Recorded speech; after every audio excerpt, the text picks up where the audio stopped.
dari Belesa Shopping Arcade menampilkan host Anda, Daniel Hendrata dan Debbie Katarina.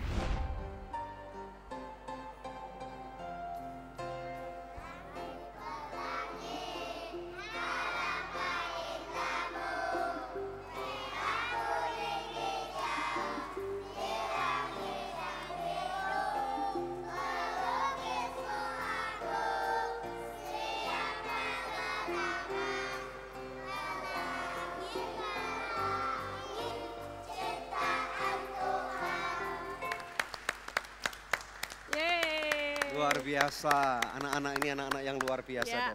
Lagu yang dinyanyikan Pelangi-Pelangi Ciptaan Tuhan itu lagu pada waktu kita semua masih kecil ya. Betul sekali. Oke, mari kita buka dulu ya. Oke, shalom Shalom pemirsa. pemirsa. Jumpa lagi bersama dengan kami dalam suatu acara yang luar biasa, yaitu Good News Program bersama dengan saya Daniel Hendrata dan juga istri saya Debbie Katarina, senang sekali bisa menjumpai pemirsa sekalian, baik yang ada di rumah maupun yang ada di Belesa Shopping Arcade ini. Ya, pemirsa sekalian jangan lupa bahwa Good News Program dapat pula Anda saksikan melalui website kami yang ada di www.anugrah.net. Di mana, Deb? www.anugrah.net. Kapanpun acara ini berlangsung, bila ada di antara pemirsa yang memerlukan bantuan doa atau konseling, jangan pernah ragu-ragu menghubungi kami di nomor-nomor telepon yang tertera di layar kaca pemirsa sekalian. Ya, ada satu episode yang sudah kami persiapkan pada hari ini dengan judul yaitu Anak-anak Harapan Indonesia. Ya. Pemirsa sekalian, kita tahu bahwa anak-anak kecil ini bukan hanya mereka harapan masa depan buat keluarga mereka, bukan hanya untuk kota mereka, tetapi mereka juga adalah harapan daripada negara kita tercinta yaitu Republik Indonesia. Amin. Oleh karena itu kita akan melihat dan belajar daripada narasumber yang kita siapkan hari ini bahwa betapa pentingnya arti anak-anak ini bukan hanya menurut firman Tuhan ya, Deb, Ya, tetapi betul. juga potensi kehidupan mereka. Ya. Ya. Kami akan tampilkan orang-orang yang melayani Ya. di Yayasan Jendela Harapan, ya. Ya, betul. Jadi ini sesuatu yang menarik sekali. Oleh karena itu pemirsa sekalian jangan kemana-mana. Kita akan segera saksikan satu cuplikan yang sangat menarik yang satu ini.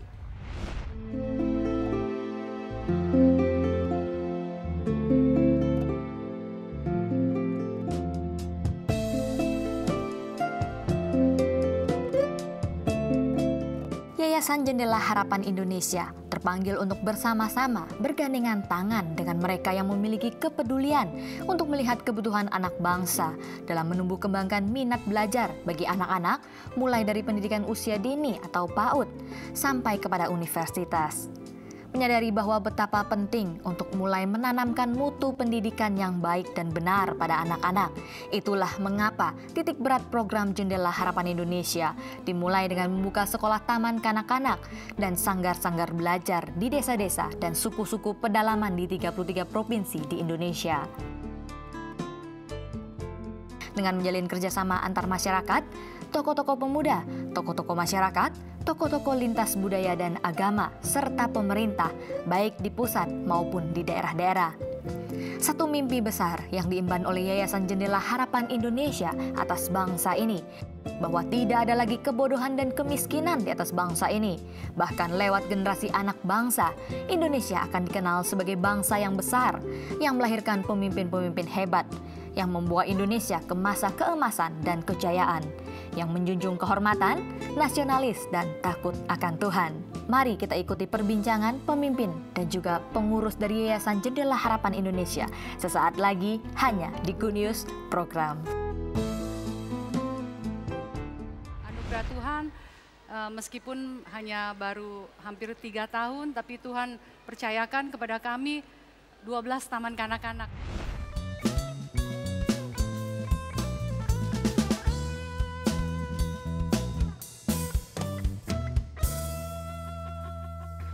Love you so good. Biar kata lagi gak mood, bagiku kau very good. Oh oh, I love you so good. Aku suka makan so good, hanya so good, nikmat tak lezat. Oh so good, very good. It's very good.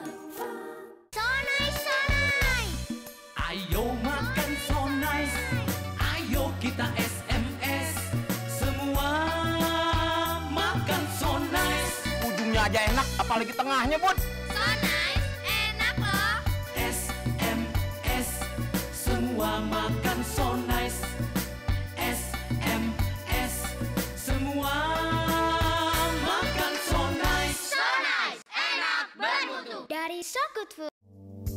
Angel Love Online turut mendukung Yayasan Anugerah Presindo dalam menyebarkan kabar baik.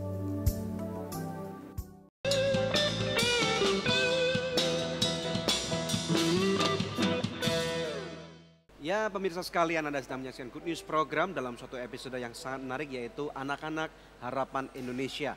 Telah hadir bersama dengan kami dari narasumber yang mereka berasal dari sebuah yayasan bernama Yayasan Jendela Harapan Indonesia.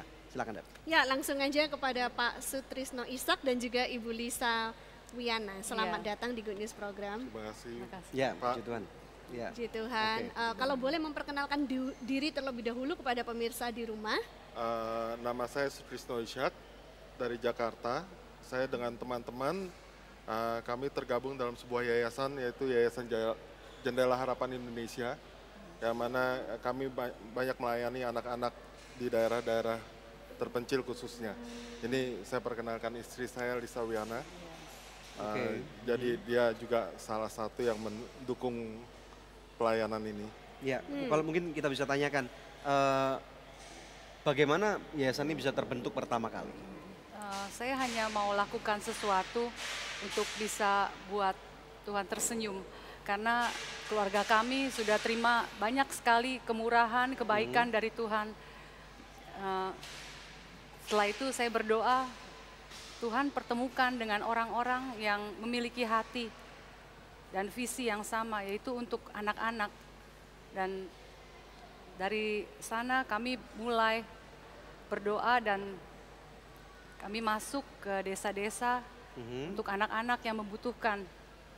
Sudah berapa lama berdiri yayasan? Hampir 3 tahun. Hampir 3 tahun? 3 tahun, Tiga ya. tahun. Dan sudah ada, ini ceritanya membentuk sekolah ya. Sekolah taman kanak-kanak. PAUD ya, PAUD. jadi pendidikan anak non-profit usia ya. dini, non-profit. Ya. Tapi untuk anak-anak yang kurang mampu begitu ya? Untuk anak-anak di desa-desa yang terpencil ya. Oh gitu. Kebanyakan ya. Anugerah Tuhan, meskipun hanya baru hampir 3 tahun, tapi Tuhan percayakan kepada kami 12 taman kanak-kanak. Wow, Ya. dan itu lokasinya di mana saja 12 taman kanak-kanak? Lokasinya ada di Riau, ada di Pulau Rupat, ada di Rangau, ada di Duri, ada di Pulau Jawa, juga ada itu di Ngering, di Ngentan. Juga kita ada di Jakarta, kita ada 2. Tadi Ya, yang tampil yang tampil ya itu dari daerah Kemanggisan ya. Ya. Oke. Jadi saya ingin tahu nih, dampak apa yang sudah terjadi pada waktu kalian sudah melakukan pelayanan selama 3,5 tahun ini? Waktu pertama kali saya sendiri ke sana itu ini yang saya rasakan ya. Jadi anak-anak itu karena berada di daerah terpencil mungkin ya. Jadi waktu kami datang itu mereka kayak takut gitu. Lari. Jadi mereka lari gitu.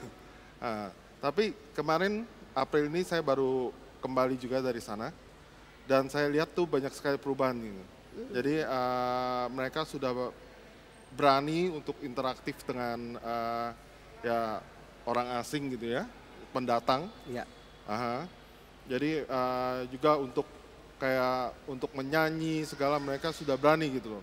Dan juga salah satu yang saya lihat itu yang itu awalnya itu mereka banyak yang tidak bisa baca tulis ya. Itu yang saya rasakan gitu. Jadi kemarin waktu saya ke sana saya rasakan wah sudah banyak kemajuan. Jadi mereka dampaknya menjadi anak-anak yang lebih berani, mereka bisa baca tulis. Betul. Oke, ada metode khusus nggak yang dipakai dalam menjangkau ke anak-anak ini? Karena tempat-tempat yang kami layani ini ada di beberapa tempat ya. Jadi kalau betul-betul metode khusus kayaknya agak sulit ya Pak ya. Karena kenapa? Karena setiap masing-masing daerah mereka punya culture yang berbeda-beda. Jadi disesuaikan. Jadi harus disesuaikan dengan culture mereka. Ini kalau ngomong tentang suku Wana, anak-anak di Kabupaten Morowali hampir sama ya dengan anak-anak. Kemiripan. Cuman beda lokasi beda ya lokasi. Pak ya. Punya Papa lokasi di mana itu? Itu sekarang ini ada 2 lokasi, itu ada di Uelinsu dan Uepingkelo. Oh, oke. Jadi kalau biasanya kami itu dari Luwuk ya biasanya.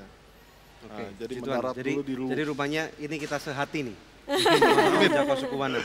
Di Welingsu ya. Welingsu. Kalau tempat kami ada di Wetuwu. Oke, puji Tuhan. Jadi ini menarik sekali. Kita akan belajar dan berbicara lebih dalam tentang pelayanan-pelayanan ini. Nanti kita tahu bahwa anak-anak Indonesia adalah anak-anak yang luar biasa. Mereka adalah anak-anak yang harus diberikan kesempatan yang sama, bukan? Iya. Ya. Pemirsa sekalian, kita tahu bahwa kita akan belajar hari ini dengan cara yang luar biasa dari narasumber yang sangat hebat, sangat kompeten dalam satu episode yang menarik dalam Good News Program. Stay tune. Masa depan bangsa. Dan kita tahu bahwa memang kalau kita melihat piramida penduduk, anak-anak itu sangat presentasinya cukup besar.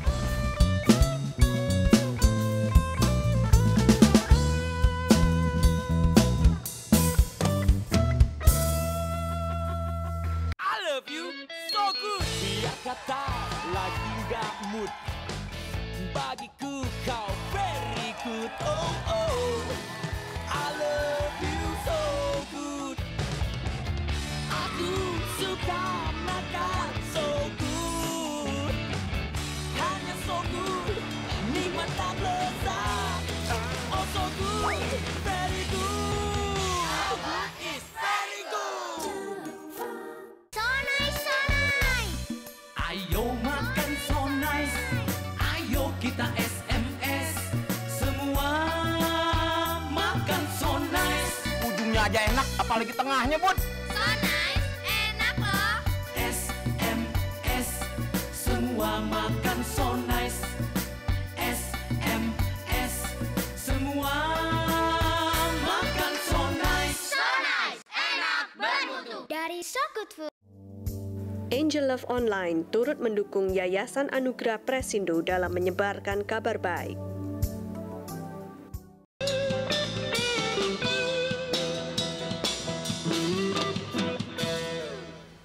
Anda masih bersama kami dalam Good News Program. Topik kita hari ini anak-anak harapan Indonesia. Pemirsa, kalau tadi di segmen sebelumnya ada Pak Sutrisno juga istrinya Ibu Lisa selaku founder dari Yayasan Jendela Harapan Indonesia. Saat ini kita ketambahan satu narasumber lagi yaitu Pak Kus Indratno selaku Ketua Umum dari Yayasan Jendela Harapan Indonesia. Shalom Pak Kus, apa kabar? Shalom, baik. Oke, namanya mirip-mirip kayak artis terkenal gitu ya. Ya, oke, puji Tuhan. Pak Kus, kita mau tanya nih, episode kita hari ini adalah anak-anak harapan Indonesia. Iya, Pak. Pelayanan kalian ini menjangkau ke anak-anak. Pertanyaannya kenapa anak-anak itu? Yang pertama memang kita mengetahui bersama bahwa anak-anak memiliki potensi yang sangat besar ya, khususnya buat kehidupan masa depan bangsa. Dan kita tahu bahwa memang kalau kita melihat piramida penduduk, anak-anak itu sangat presentasinya cukup besar. Dan di samping itu memang kami fokuskan ke arah anak-anak karena kami melihat ada satu kebutuhan yang besar sekali terutama di Indonesia. Ya. Khususnya anak-anak usia dini, Pak. Oke. 0 sampai 6 tahun. Kenapa itu? Nah, berdasarkan yang kami melihat dari pelayanan kita ke desa-desa begitu ya, melihat ada begitu banyak anak-anak yang tidak bisa membaca dan menulis. Bahkan saya terkejut juga termasuk di daerah pelayanan kami di Jakarta Barat ketika saya datang ke sekolah minggu beberapa kali begitu ngelihat mendapati anak-anak nggak bisa baca tulis. Jadi nggak usah ngomong di luar pulau yang terpencil, betul. Bahkan di Jakarta pun banyak Ada yang nih di pinggir-pinggir buta huruf. Buta huruf. Wow. Okay. Kalaupun mengenal huruf begitu, tapi baca dan tulis tidak lancar. Ketika saya suruh baca Alkitab, nggak lancar. Ini Lalu perlu saya dipertanyakan kepada dinas pendidikan nih. Ini perlu ditanyakan nih, kenapa anak-anak ini sekolah tapi masih buta huruf nih? Nah, setelah itu akhirnya kami cari informasi lebih lanjut lewat internet dan kami dapati bahwa memang kebutuhan PAUD di Indonesia itu sekarang sangat penting dan sekarang menjadi salah satu prioritas program dari Mendikbud ya. Iya, betul. Karena targetnya tahun 2015 saja angka peserta kasarnya itu yang buat PAUD 75. Sekarang kira-kira baru mencapai 50%-an dari jumlah anak-anak yang seharusnya ikut PAUD, Pak. Oh, jadi masih ada 50% yang belum bersekolah terjangkau. nih ya. Oke. Nah, kalau boleh saya tahu Pak, menurut pendapat Anda, apakah anak-anak ini mempunyai potensi yang sama, baik anak-anak yang tinggal di perkotaan ataupun anak-anak yang tinggal di pedesaan apabila mereka diberikan kesempatan pendidikan yang sama? Amin, saya sangat percaya itu, bahwa memang walaupun di suku-suku terpencil begitu, saya percaya mereka juga punya kesempatan. Contohnya dari salah satu tim pelayanan kami juga ada satu anak yang dari dia dulu kecilnya orang tuanya guru di Wana. Di desa saya, Pak.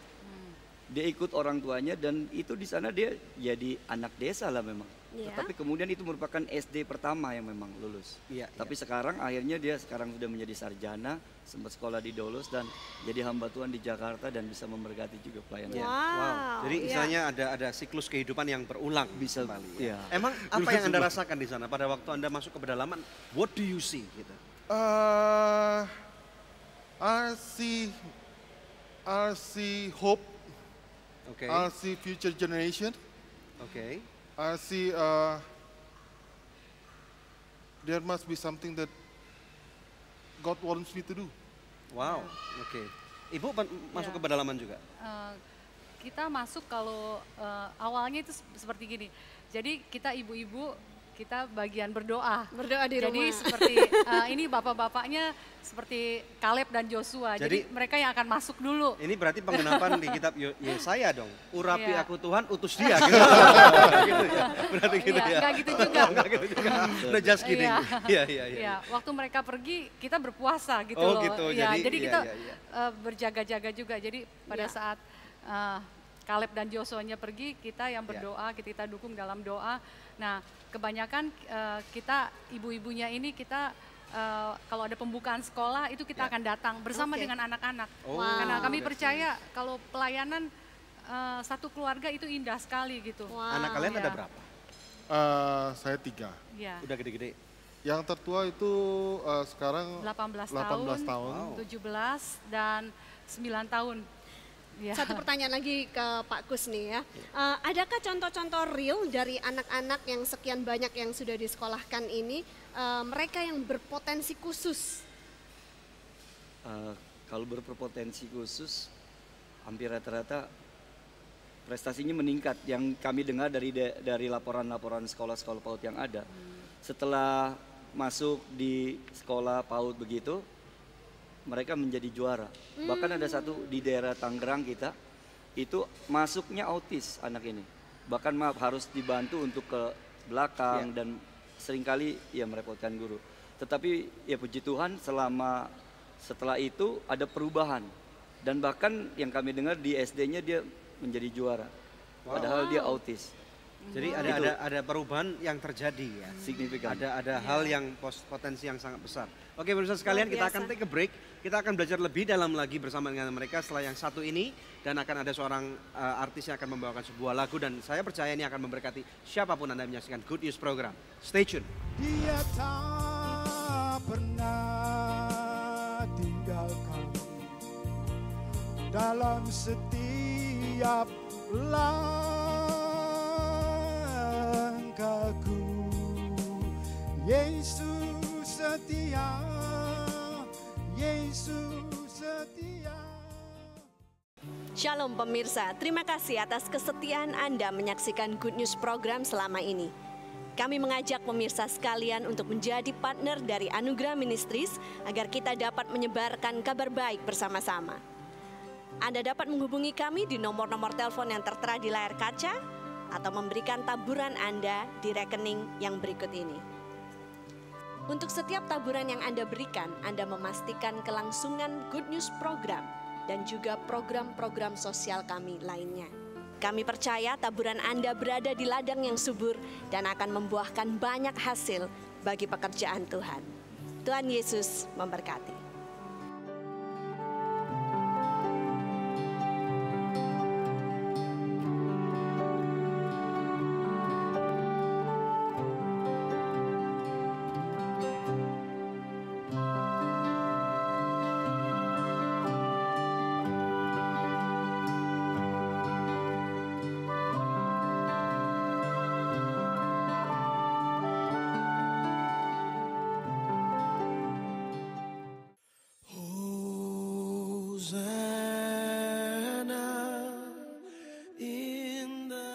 Dari Sabang sampai Merauke, tawa ceria anak-anak bangsa terdengar.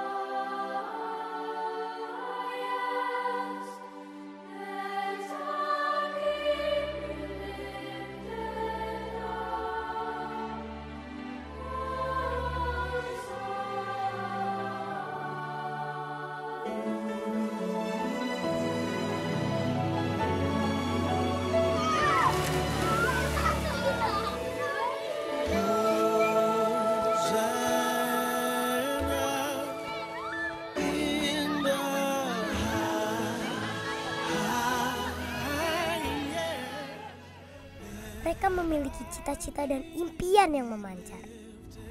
Nama saya Nalan Setiawan, cita-cita saya menjadi menteri. Cita-cita saya ingin menjadi polisi, menjadi pak guru, pilot. Nama saya Yohana, umur saya 12 tahun, cita-cita saya menjadi pramugari. Polisi, main bola. Tetapi tidak banyak yang menjadi kenyataan. Mungkinkah kami terhindar?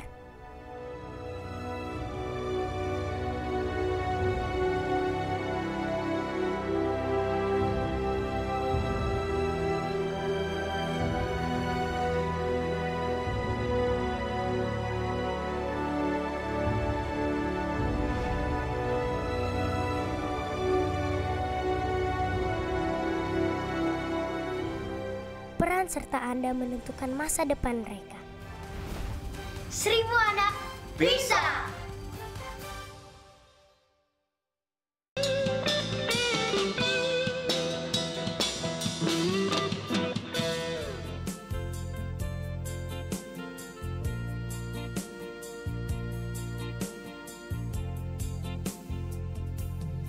Walau apapun yang terjadi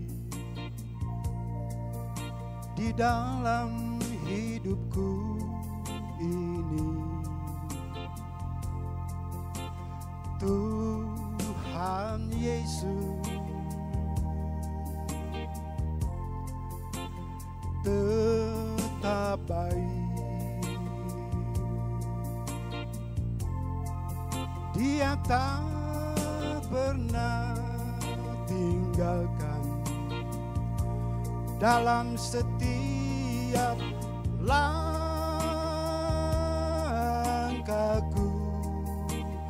Yesus setia, Yesus setia, Tuhan Yesus baik. Tak satu pun yang dapat pisahkan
di dalam hidupku ini, Tuhan Yesus tetap baik. Dia tak pernah tinggalkan dalam setiap langkahku.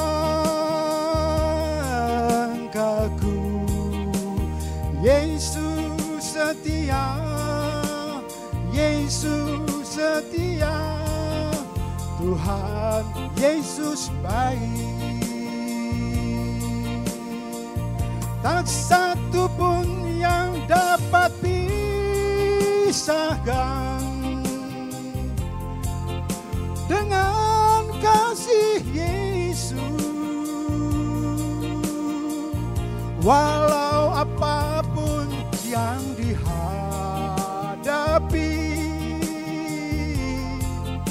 Tuhan Yesus baik. Tak satu pun yang dapat pisahkan dengan kasih Yesus.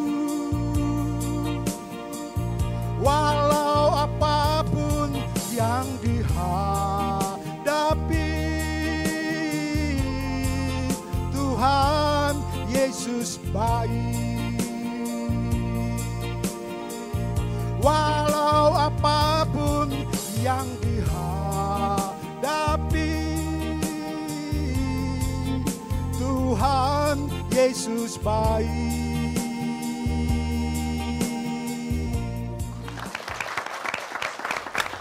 Ya. Puji Tuhan. Silakan duduk, Pak. Ya. Ada Pendeta Hendrik Wariki dengan albumnya Tak Ada Yang Dapat Dibawa. Wah, puji Tuhan. Jadi Bapak ternyata hamba Tuhan juga nih, Pak? Saya pendeta di Gereja Sidang Jumat Awan. Oh, iya. Nah, bagaimana kisahnya bisa menciptakan ini semua lagu-lagu ciptaan Bapak ya, saya lihat di dalam album ini. Nah, kisahnya bagaimana di balik pembuatan album ini? Kenapa bisa terinspirasi untuk membuat album? Sebenarnya saya membuat lagu sudah 25 tahun yang lalu. Oh. Cuman hanya tidak terlalu serius ya menanganinya pada waktu itu. Akan tetapi 5 tahun terakhir ini saya penasaran apa ini pujian, apa gunanya si pujian ini ya. Saya teliti di firman Tuhan di Alkitab, ternyata puji-pujiannya luar biasa. Jadi Tuhan kasih talenta karunia untuk membuat lagu-lagu baru, pujian baru. Lantas saya pelajari di Alkitab, ternyata di kitab khusus kitab Mazmur itu ada beberapa ayat yang mengatakan nyanyikanlah nyanyian baru bagi Tuhan. Ya. Nah dengan dasar itu dan ayat-ayat yang lain yang menyatakan bahwa pentingnya pujian ini. Karena pujian juga di gereja itu sangat kental dengan ibadah ya. Ya. Di atas puji-pujian juga Allah, Roh Allah bertahta, Tuhan bertahta. Nah, ada banyak sebenarnya dasar-dasar yang kuat lewat firman Tuhan yang saya pelajari. Nah ini yang membuat saya mengambil keputusan untuk fokus kepada puji-pujian penyembahan. Apakah Pak Hendrik memang punya latar belakang pemusik atau bisa main alat musik gitu Pak? Saya kalau alat-alat musik hanya drum yang saya tidak bisa ya. Oh gitu. Yang lain saya bisa main. Oke. Ya, Pak, saya dengar Bapak juga pernah melakukan perintisan bersama dengan Pak Yonos Mastur ya? Betul. Di Banyumas ya? Bisa cerita dikit enggak? Pada mulanya Pak Yohanes, saya di rumah saya buka persekutuan doa, semacam sel grup begitu. Ya. Nah beliau sering ikut, saya panggil aja. Memang pada waktu itu Pak Yohanes belum begitu dekat ya. Tapi dengan kita bersahabat, kita rangkul Pak Yohanes, akhirnya dia jadi dekat dengan saya, dengan Tuhan apalagi. Ya. Terus berlanjut ketika dia pindah ke Jawa Tengah, tepatnya di Purwonegoro, ya. Dia sudah terbeban untuk merintis jemaat di sana. Kembali ya. Karena kita sudah saling kenal baik, jadi akhirnya pelayanan itu bersambung terus. Hampir setiap sebulan sekali saya ke sana untuk. Sampai sekarang? Kalau sekarang sudah agak jarang-jarang ya. Oh oke. Ya, Pak ini album Bapak yang keberapa Pak? Ini album saya yang ketiga, dibuat tahun 2013. Sebenarnya album keempat sudah ada juga, tapi baru master ya. Oke. Baru master. Ya. Belum digandakan. Nah harapan Bapak apa untuk album ini? Harapan saya melihat kalau puji-pujian itu lagu atau karya ini abadi.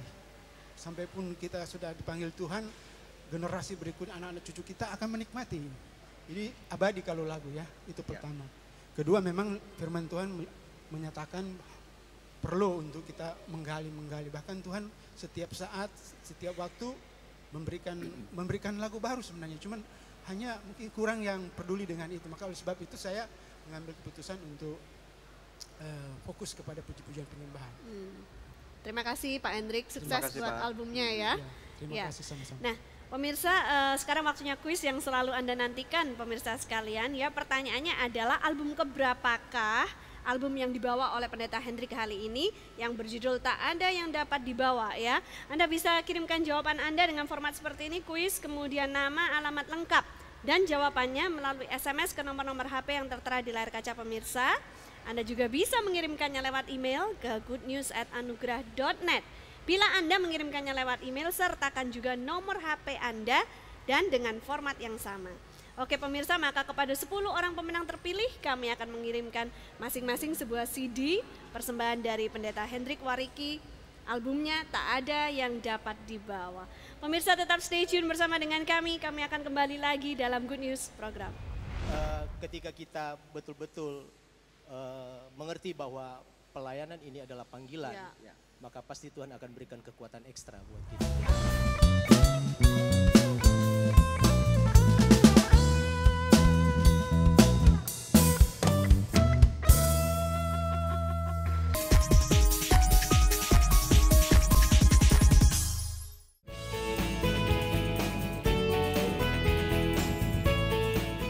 Proyek Church Makeover ke-23 kami jatuh kepada gereja GPDI Immanuel yang terletak di Desa Sungai Kopas, Sumatera Utara.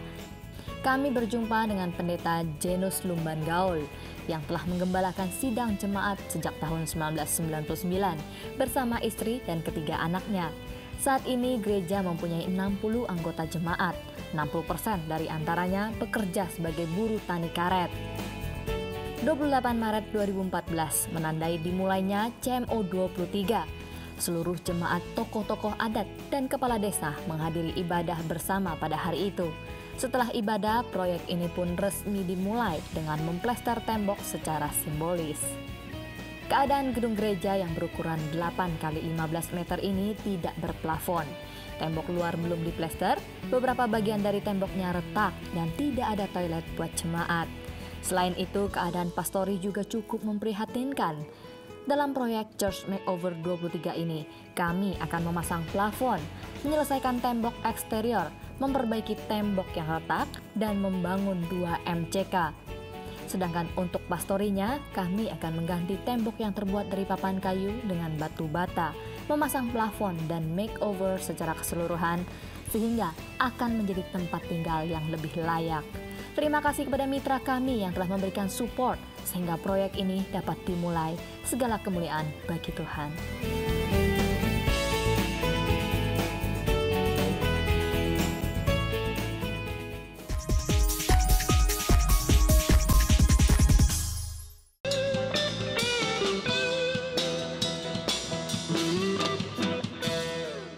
Ya pemirsa, Anda masih menyaksikan Good News Program. Hari ini topik kita adalah anak-anak harapan Indonesia. Ya, di studio ketambahan satu lagi yaitu Pak Riki Wawuntu ya. Shalom Pak, apa kabarnya? Shalom, baik. Nah Puji kalau Tuhan. boleh dijelaskan Bapak ini selaku apa di Yayasan Jendela Harapan Indonesia? Ya, kebetulan saya ditunjuk sebagai ketua 1 di Yayasan Ketua Jendela 1, Harapan Indonesia. bagian belusukan. Iya. Kapan nanti mau ikut memilu Pak jadi legislatif? Ada rencana nggak ke depan? Oke, jadi pemirsa Pak Riki ini ceritanya dia sangat mempunyai kapasitas untuk pergi ke daerah-daerah yang terpencil dan membuka center-center yang baru. Pak, boleh tanya Pak, bagaimana Bapak memutuskan kalau suatu daerah itu bisa dibuat center baru atau tidak? Ya, pertama mungkin saya jelaskan sedikit bahwa pelayanan ke pedalaman itu sebenarnya suatu panggilan, bukan hanya sekedar kemauan, keinginan, karena banyak orang hari-hari ini yang melayani di pedalaman hanya sekedar ambil foto kemudian dijual, gitu. Betul. Dan ini sangat betul-betul menyakitkan hati bagi setiap orang yang betul-betul punya kerinduan untuk melayani di sana, gitu. Nah, pelayanan di pedalaman itu selain kita butuh dana yang besar tentunya, itu kita butuh juga tenaga ekstra. Betul. Karena biar bagaimanapun ketika kita datang ke pedalaman, kalau kita tidak punya fisik yang kuat, itu sangat berisiko di sana. Kita beberapa kali ke sana menghadapi banyak sekali tantangan alam, kemudian medan perjalanan yang cukup terjal. Kemarin kita sempat datang ke Wana, ke suku Wana, dan mengalami beberapa kejadian eksiden di sana, termasuk Pak Sutrisno ngalamin ya hampir hanyut di kali ya, kebetulan kita lewat. Arusnya banjir, deras, ya selain Tapi arusnya deras. Kalau lihat model posturnya dia nih Pak, harusnya ngapung nih. Menanjak gunung mungkin sulit buat Bapak ya? Kelihatannya sulit, tapi sebenarnya beliau Bisa ini ya? luar biasa, mampu melakukan itu. Ada kekuatan. Itulah, jadi ketika kita betul-betul mengerti bahwa pelayanan ini adalah panggilan, maka pasti Tuhan akan berikan kekuatan ekstra buat kita. Nah, pertanyaannya sekarang bagaimana definisikan suatu tempat ini? Ini punya potensi atau enggak gitu? Gimana? Iya. Pertama tentunya apa yang menjadi standar operasi daripada Yayasan Jendela Harapan Indonesia adalah Pertama kita menjangkau suku. Ya. Dan tentunya di sana sama sekali tidak tersentuh dengan pendidikan. Ironisnya bangsa kita hari-hari ini kan keseimbangan dalam pendidikan masih terlalu jauh dibandingkan dengan kota dan di beberapa tempat yang lain. Karena itu perlu ada orang, kemudian lembaga yang punya hati untuk masuk ke sana. Karena begitu banyak anak-anak di sana yang sangat membutuhkan pendidikan. Di Wana sendiri itu sampai hari ini, 2008 kami masuk itu masih tercatat sekitar 10.000 kepala keluarga. Tapi hari ini kami kembali itu sudah sekitar 15.000 kepala keluarga. Jadi ada pertumbuhan karena satu luar keluarga biasa. bisa punya Satu anak keluarga 15 bisa ya? mempunyai. Iya, jadi pertumbuhannya luar biasa. KB-nya keluarga besar, Pak. Keluarga besar. Kalau Nggak kita KBS, nggak Pak. masuk ke sana, kita tidak punya hati untuk ke sana, terus siapa yang nantinya akan tangani? Karena begitu banyak anak-anak yang di sana. Jadi karena kami melihat bahwa kebutuhan di sana adalah anak-anak itu perlu sekolah, maka kami mulai tahun 2012 mulai konsen untuk datang untuk membuka pendidikan yang ada di sana. Saya kira itu. Puji Tuhan. Jadi itu semakin susah, semakin dicari. Iya. Ini berarti orang gila dong, Pak. Gimana nih? Yang tadi KBS itu keluarga besar sekali, Pak. Nah Pak, bagaimana dengan langkah-langkahnya atau approach yang Anda lakukan supaya bisa diterima oleh masyarakat setempat, anak-anaknya mau dipercayakan untuk sekolah di sekolah Anda gitu, apa yang Anda lakukan? Awalnya sulit memang. Karena waktu kita ke sana 2008, udah nyampe di sana mereka lari, pindah lagi. Karena pada ini dasarnya orang-orang suku kan sangat hati-hati terhadap pendatang-pendatang yang baru. Tetapi puji Tuhan kalau Tuhan yang utus ke sana tidak ada yang sulit sih. Jadi ketika kita hadir kita bisa beradaptasi dengan mereka dan mereka juga ngerti hati kita untuk bisa menolong pendidikan di sana. Dan itu pintu terbuka buat kami di sana. Berapa lama dari Anda melakukan satu approach kemudian memutuskan akhirnya bisa dibuka sampai satu center ini turnover-nya atau kurun waktunya berapa lama? Ya pelayanan ke pedalaman saya lakukan itu hampir kurang lebih 12 tahun. Tetapi tidak efektif. Saya mau sampaikan di sini bahwa untuk menjangkau suku pedalaman itu tidak bisa one man show. Tidak bisa seorang. Perlu ada teamwork yang bekerja secara luar biasa. Tentu, 2012 saya ketemu dengan teman-teman ini yang punya hati yang sama. Kemudian kita gempur, kita datang, kita buka pendidikan di sana. Dan secara luar biasa apa yang kami kerjakan kurang lebih 2 tahun sih sebenarnya yayasan ini. Hampir 3 tahun. Hampir 3 tahun tapi sudah menghasilkan 12 Jadi sekolah. bukan NATO ya.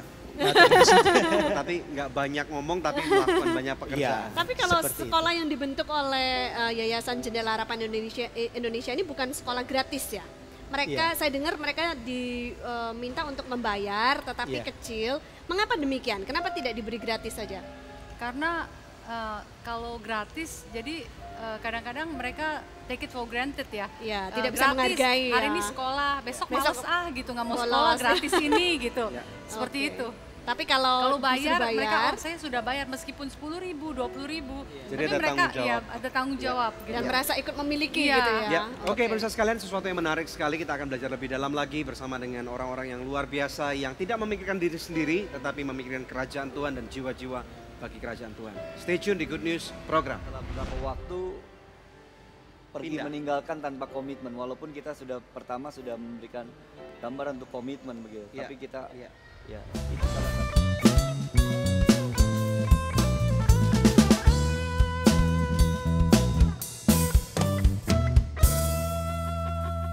I love you so good.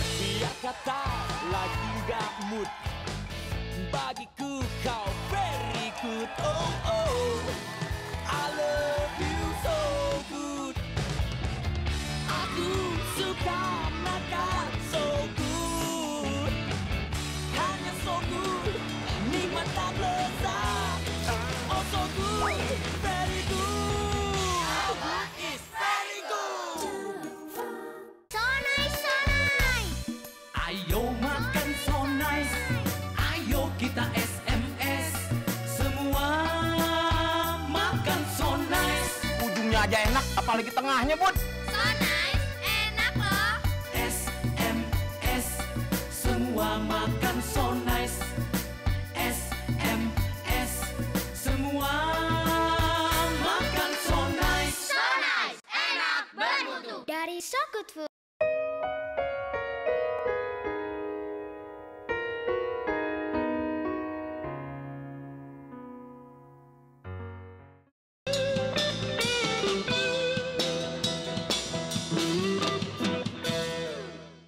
Masih bersama dengan kami dalam Good News Program dalam suatu episode yang sangat menarik. Kembali kepada narasumber kami, saya ingin tanya kepada Pak Kus. Pak, kita tahu bahwa anak-anak ini memang mempunyai potensi yang sangat besar. Harapannya besar. Tapi merubah kehidupan seseorang itu nggak mudah. Minta maaf, apalagi kalau kita berbicara dengan orang-orang yang kekurangan, ngerubah mindset mereka itu kan susah. Orang-orang yang memiliki budaya terbelakang, ngerubah mindset mereka susah. Nah, caranya yang efektif untuk merubah mereka ini bagaimana? Ya, yang selama ini kami lakukan adalah yang pertama kali memberikan pengarahan kepada guru-guru untuk memang kita melakukan pendidikan anak usia dini ini, PAUD ini dengan kurikulum berbasiskan karakter gitu, pendidikan moral karakter. Oke. Jadi kita memang mengajarkan, membiasakan mereka juga untuk berdoa dari awal lalu. Ada suka duka nggak hal-hal yang istilahnya yang Anda ingat yang merasa ini mendukakan gitu, apa Pak misalnya? Susahnya lah. Yang susahnya? Ya. Berkaitan dengan ini, susahnya adalah ketika yang di daerah-daerah pedalaman seringkali ketika kita sudah mentraining guru-guru untuk menjadi guru PAUD, PG PAUD, tapi ya setelah beberapa waktu pergi meninggalkan tanpa komitmen, walaupun kita sudah memberikan gambaran untuk komitmen begitu, tapi kita ya itu salah satu yang membuat sedih, sehingga kita harus rekrut kembali dan melatih mereka bawa ke Jakarta. Kita kerjasama dengan Happy Holy Kid untuk membuat mereka memiliki kualifikasi PG PAUD begitu Pak. Oke, jadi istilahnya harus mau dilakukan ulang berulang walaupun dikecewakan orang gitu. Tapi sukanya juga banyak kan Pak? Puji Tuhan. Sukanya adalah yang seperti Pak Sutrisno bilang, bahwa ketika kita mengunjungi kembali ada perubahan dari anak-anak itu dan ngelihat mereka punya harapan, tersenyum, itu sesuatu yang luar biasa. Nah, kalau kita ngomong untuk masa depan ya, apa harapan yang dipunyai oleh Yayasan Jendela Harapan Indonesia ini ke depannya nanti? Ya. Visi kami adalah membangun satu generasi yang cerdas dan berkompetensi dan memiliki karakter yang luhur dan tangguh serta takut akan Tuhan, yang mencintai bangsanya. Amin. Dengan harapan bahwa anak-anak daerah ini satu kali memiliki pendidikan yang baik, tinggi, sehingga bisa kembali ke daerah dan membangun daerahnya. Betul, amin. Jadi sehingga mereka menjadi pribadi-pribadi yang berguna buat keluarga, lingkungan, daerah dan bangsanya. Itu mimpi kita untuk sana. Kembali kepada ini Pak Sutrisno bersama dengan Bu Lisa. Sebagai pengusaha, istilahnya sebenarnya apa yang kalian cari gitu? Ngapain mau repot-repot gitu dalam hal ini? Apa masih kurang? Kayaknya anaknya kurang banyak. Menjadi pelaku ya Pak ya. Kalau saya ibaratin tuh kalau kita lagi nonton sebuah pertandingan gitu Pak. Kalau di penonton itu biar gimana kan kayaknya ya mungkin mereka lebih seru lah daripada pemainnya kan. Iya, tapi kan ada satu kepuasan sendiri untuk yang bermain ya. Pada waktunya scoring gol gitu.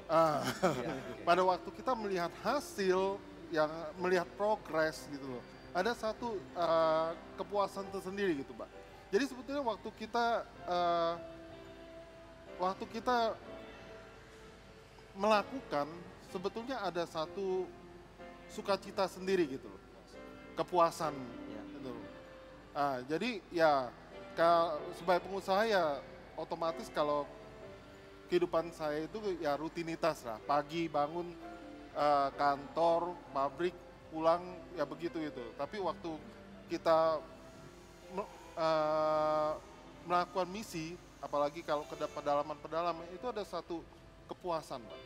Oke, nah dalam membina rumah tangga Anda nih, istilahnya untuk pelayanan misi kan dikatakan ini mahal dan banyak sekali yang perlu dikeluarkan gitu. Apa nggak ada resiko keuangan yang akan terjadi kalau ini istilahnya gini loh, di gereja hanya diajarkan untuk memberi saja, bukankah itu seharusnya cukup gitu? Saya percaya bahwa Tuhan katakan bahwa kalau kita memperhatikan orang yang berkekurangan, itu seperti kita membiutangkan Tuhan. Ya. Jadi yang kita praktekkan selama ini hampir 3 tahun, kita juga semakin diberkati Tuhan. Dan satu keluarga pun, anak-anak pun, mereka juga mempunyai hati misi yang sama. Bahkan anak saya yang paling kecil, dia tuh koleksi koin. Dia bilang untuk buka taman kanak-kanak di desa-desa. Jadi setiap hari dia akan koleksi koin-koin Jadi gitu. ngumpulin koin lah. Ngumpulin koin dari umur Wow. 4 tahun, 5 tahun dia akan kumpulin koin.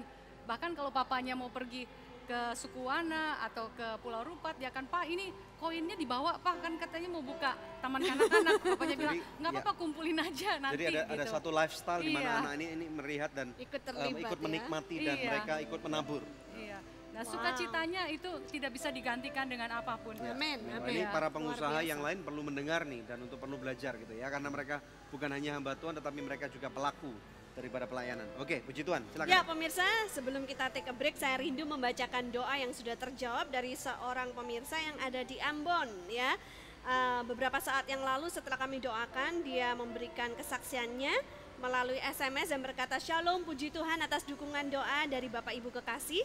Sakit pinggang saya sudah sembuh. Begitu dahsyat kebesaran Tuhan dalam kehidupan anak-anaknya dan dengan kuasanya saya disembuhkan. Pemirsa, Anda perlu tahu bahwa kalau Tuhan sanggup menjawab pergumulan dari saudara tadi yang ada di Ambon, Tuhan juga sanggup menjawab pergumulan Anda dimanapun Anda berada, apapun permasalahan Anda. Hubungi kami sekarang juga di nomor-nomor telepon yang tertera di layar kaca pemirsa, karena tim konseling dan doa kami siap untuk membantu Anda. Pemirsa tetap stay tune bersama dengan kami akan kembali lagi dalam Good News program. Sekalian, saya percaya bahwa tidak ada yang salah dengan kita menginginkan kuasa ataupun tahta. Karena rupanya pada waktu Tuhan menciptakan kita,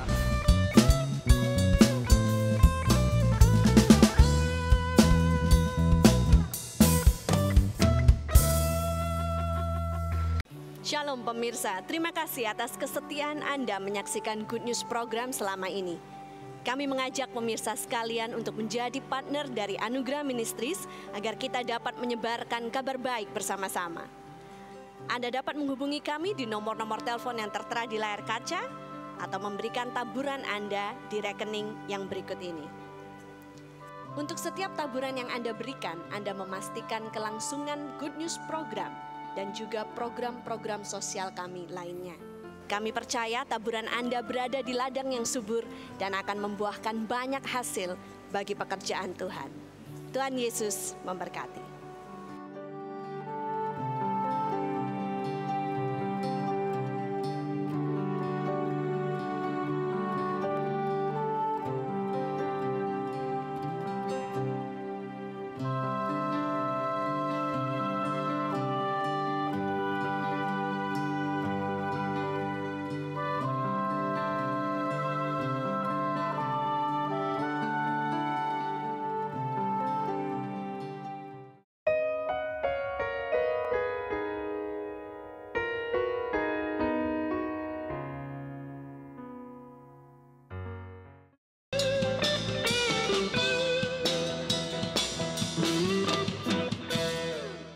Masih bersama kami dalam Good News program Anak-anak Harapan Indonesia bersama dengan teman-teman kita dari Yayasan Jendela Harapan Indonesia. Ini dari tadi duduk di atas meja ya kan, tapi belum diceritakan ini apa gitu.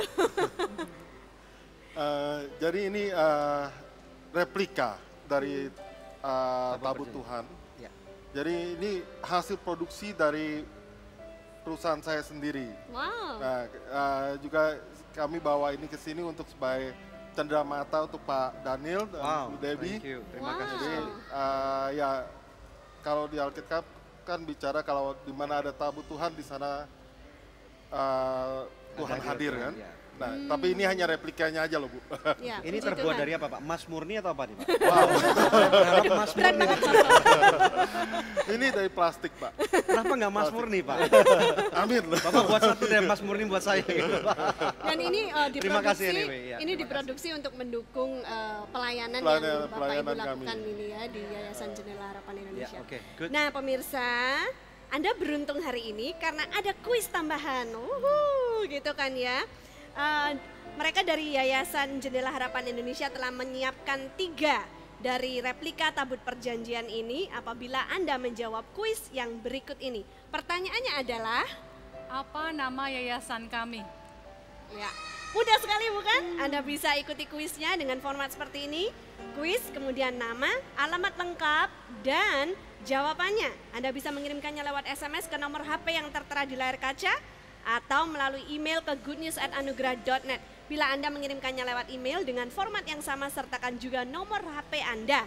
Maka kepada 3 orang pemenang terpilih kami akan mengirimkan masing-masing sebuah replika tabut perjanjian dan pasti Anda diberkati. Amin. Pemirsa, kita sekarang akan dengarkan firman Tuhan. Terima kasih buat teman-teman. Terima kasih sudah datang kepada ke Yayasan Good Jendela News. Indonesia. Terima kasih. Kami sangat diberkati dengan apa yang Anda lakukan. Puji Tuhan. Oke, pemirsa sekalian, mari kita lihat apa yang firman Tuhan katakan kepada kita pada hari ini. Mari kita melihat dalam kitab Matius 18 ayat yang pertama sampai dengan ayat yang ketiga. Matius 18 ayat yang pertama sampai dengan ayat yang ketiga, firman Tuhan berkata, pada waktu itu datanglah murid-murid itu kepada Yesus dan bertanya, siapakah yang terbesar dalam kerajaan surga? Maka Yesus memanggil seorang anak kecil dan menempatkannya di tengah-tengah mereka. Ayat 3 berkata, aku berkata kepadamu, sesungguhnya jika kamu tidak bertobat dan menjadi seperti anak kecil ini, kamu tidak akan masuk ke dalam kerajaan surga. Jadi pemirsa sekalian, rupanya setiap manusia, kita tahu di dalam kehidupan kita sebagai manusia, siapapun kita, apakah kita orang Kristen ataupun tidak Kristen, percaya kepada Yesus ataupun tidak percaya kepada Yesus, rupanya setiap orang, laki-laki perempuan, ini mencari yang namanya posisi, tahta, ya, kuasa gitu pemirsa sekalian. Karena seringkali orang berkata bahwa kalau kita punya kuasa, maka kita akan punya bukan hanya power, tetapi influence untuk menguasai orang lain dan orang akan tunduk kepada kita. Pemirsa sekalian, saya percaya bahwa tidak ada yang salah dengan kita menginginkan kuasa ataupun tahta. Karena rupanya pada waktu Tuhan menciptakan kita, laki-laki dan perempuan, Tuhan berkata dalam Kejadian pasal yang pertama ayat 26 sampai dengan 28, ya, marilah kita menciptakan manusia dalam rupa dan gambar kita supaya mereka berkuasa. Jadi Bapak Ibu sekalian, pemirsa yang budiman dalam nama Yesus, kalau Anda selalu berpikir kenapa manusia itu ingin berkuasa? Karena rupanya sudah dari sononya kita ini diciptakan dengan satu kemauan untuk kita berkuasa. Katakan berkuasa. Tuhan menciptakan engkau bukan untuk menjadi orang yang kalah, tetapi Tuhan menciptakan engkau untuk menjadi orang yang berkuasa. Berkuasa atas apa Pak Daniel? Jawabannya adalah berkuasa atas kehidupan kita. Berkuasa atas ikan-ikan di udara, atas burung-burung yang di udara. Bukan ikan-ikan di udara. Ikan-ikan yang di laut, burung-burung yang di udara, atas kehidupan ini, atas segala setiap macam masalah yang ada, yang mendera atau tantangan kehidupan yang kita punya dalam kehidupan kita sehari-hari. Tuhan, saya katakan sekali lagi, Tuhan menghendaki engkau berkuasa. Bahkan firman Tuhan ada yang mengatakan bahwa Tuhan Yesus mati di kayu salib untuk bukan hanya menanggung dosa kita, tetapi dikatakan sekarang oleh Rasul Paulus bahwa engkau lebih daripada pemenang. You are more than conqueror. Lebih daripada pemenang berarti artinya engkau adalah orang yang berkuasa. Engkau adalah orang yang mendominasi. Pertanyaannya sekarang, bagaimana caranya supaya kita menjadi orang-orang yang terbesar? Tuhan Yesus berkata, untuk menjadi orang-orang yang terbesar, dia mengambil sebuah contoh, yaitu seorang anak kecil yang Tuhan ambil dan kemudian ditaruh di tengah-tengah mereka. Dan Tuhan Yesus berkata, kalau engkau mau jadi yang terbesar, ada 2 hal yang kau perlu lakukan. Yang pertama, yaitu bertobat. Bertobatlah di dalam kehidupanmu. Yaitu pada waktu engkau tidak kenal Tuhan, pada waktu engkau menghidupi dirimu sendiri, engkau tidak punya tujuan hidup. Engkau tidak tahu kemana engkau akan pergi setelah engkau mati. Maaf kata pemirsa sekalian, setiap daripada kita dan saya dan Anda, hari ini pun kita bisa mati. Tetapi pertanyaannya, kalau kita mati, kita mau kemana pemirsa sekalian? Ya, setiap kepercayaan di muka bumi ini selalu percaya bahwa ada yang namanya life after death. Ada yang namanya kehidupan setelah kematian. Setelah mati kita mau kemana pemirsa sekalian? Jalannya ada cuma 2. Yang satu lebar, itu menuju ke neraka. Orang boleh melakukan apapun tanpa merasa tanpa adanya konsekuensi apapun juga, ujung-ujungnya ke api neraka. Tetapi firman Tuhan mengatakan jalan yang satunya adalah jalan yang begitu sempit, jalan yang begitu tertata dengan baik, di mana jalan ini menuju kepada keselamatan. Tetapi artinya bukan hanya jalan yang sempit aja, artinya bertobat itu meninggalkan hidup yang lama dan percaya kepada Yesus. Intinya ini, percaya bahwa Yesus adalah Kristus adalah juru selamat satu-satunya. Di bawah kolong langit ini tidak ada satu nama pun yang dapat menyelamatkan kecuali satu nama, yaitu nama Kristus Yesus. Dia yang sudah mati di kayu salib. Dia sudah membayar lunas semua dosa, semua kutuk, apapun juga yang engkau pernah lakukan. kakekmu pernah lakukan, orang tuamu pernah lakukan, nenek moyang pernah lakukan, yang tidak bisa dibayar dengan darah hewan, sekarang Yesus sudah lakukan buat engkau. Dia bangkit daripada kematian, dia memberikan kehidupan yang baru kepada engkau. Itu bertobat artinya pemirsa sekalian. Tetapi kemudian yang kedua, Tuhan menghendaki engkau menjadi yang terbesar di muka bumi dengan cara menjadi seperti anak kecil. Ini sesuatu yang kontras pemirsa sekalian. Ada 5 kriteria daripada anak kecil yang saya dapat katakan kepada Anda. Yang pertama, anak kecil imannya besar, childlike faith, mempunyai iman seperti anak kecil, mudah percaya. Akhirnya kita tahu kalau anak kecil tidak dijaga dengan baik, dia mudah ketipu, ya. Kemudian yang kedua, anak kecil walaupun dia sering ketipu, dia sering berantem dengan temannya. Tetapi satu hal yang kedua, anak kecil ini suka atau lebih mudah memaafkan. Jadi Tuhan mau supaya kita selalu memaafkan orang yang bersalah kepada kita. Yang ketiga, anak kecil selalu berharap. Anak kecil mudah menerima janji karena anak kecil masih murni. Tuhan mau selalu kita berharap kepada dia. Yang keempat, anak kecil itu suka menolong orang lain. Kalau kita sebagai orang tua, anak kecil kita suruh apapun juga mereka akan mau. Lebih kecil mereka lebih mudah untuk disuruh. Anak kecil suka menolong orang lain. Yang kelima, anak kecil mudah untuk dibentuk atau anak kecil mudah diajar. 5 hal ini Tuhan menghendaki untuk ada dalam kehidupan kita. Dan Tuhan menjanjikan sesuatu hal yang luar biasa. Bukan hanya kehidupan kekal sudah disiapkan buat kita di surga. Tetapi engkau akan menjadi orang-orang yang luar biasa di muka bumi ini. Maukah Anda pemirsa sekalian menerima Kristus sebagai Tuhan dan Juru Selamat? Dan kemudian yang kedua, mempunyai kehidupan yang penuh kelimpahan, kehidupan yang maksimal di muka bumi. Kalau engkau mau, mari kita masuk dalam doa dan kita berdoa bersama-sama. Bapa, dalam nama Tuhan Yesus Kristus, aku berdoa untuk setiap pemirsa sekalian. Engkau yang belum pernah mengenal Kristus atau belum membuat komitmen menerima Tuhan, saat ini tirukan apa yang saya doakan. Katakan, Tuhan Yesus, ampuni saya. Aku manusia berdosa. Hari ini Tuhan, aku mau bertobat. Ampuni semua dosaku. Tuhan, ampuni aku. Aku orang berdosa. Masuk dalam hatiku Bapa. Masuk dalam hatiku. Aku mau menerima Engkau sebagai Tuhan dan Juru Selamat. Aku menyerahkan masa depanku ke dalam tangan-Mu Bapa.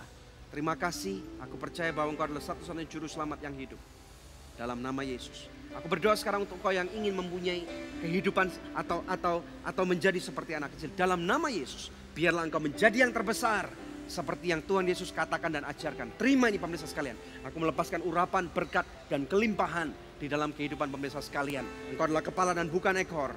Engkau naik dan tidak pernah turun. Di dalam nama Tuhan Yesus Kristus yang sudah diberkati Tuhan. Bersama dengan saya, katakan amin. Haleluya, puji Tuhan.